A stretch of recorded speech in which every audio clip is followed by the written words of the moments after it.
আপনি কি জানেন কল ফরওয়ার্ডিং এর মাধ্যমে আপনার মোবাইলের কলটি অন্য মোবাইলে ট্রান্সফার করা যায়? দ্যাট মিন্স হ্যাক করা যায়। আপনিও দেখে নিন আপনার মোবাইলের কল ট্রান্সফার করা হয়েছে কিনা অথবা আপনার কল হ্যাক করা হয়েছে কিনা। তার জন্য আপনি আপনার মোবাইলের ডায়াল প্যাড অপশনে চলে আসবেন। ডায়াল প্যাড অপশনে আসার পর আপনি ডায়াল করবেন *#21# ডায়াল করে দেবেন।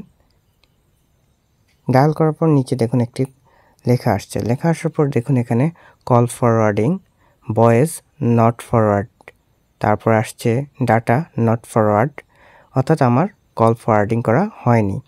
আর যদি কল ফরওয়ার্ড করা থাকে অথবা কল হ্যাক করা থাকে তাহলে এখানে যে নাম্বারে কল ফরওয়ার্ড করা আছে অথবা যে নাম্বারে হ্যাক করা আছে সেই নাম্বারটি এখানে চলে আসবে। যদি আপনার এরকম নাম্বার চলে আসে তাহলে আপনি কি করবেন?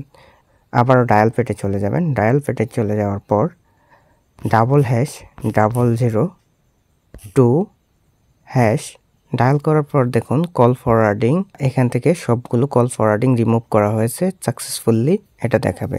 তাহলে আপনার আর কোনো হ্যাক অপশন থাকবে না, অর্থাৎ ফরওয়ার্ডিং অপশন থাকবে না। ধন্যবাদ। যদি আমার ভিডিওটি ভালো লেগে থাকে অবশ্যই লাইক, কমেন্ট, শেয়ার করবেন। বন্ধুদের সাথে শেয়ার করতে ভুলবেন না। আল্লাহ হাফেজ।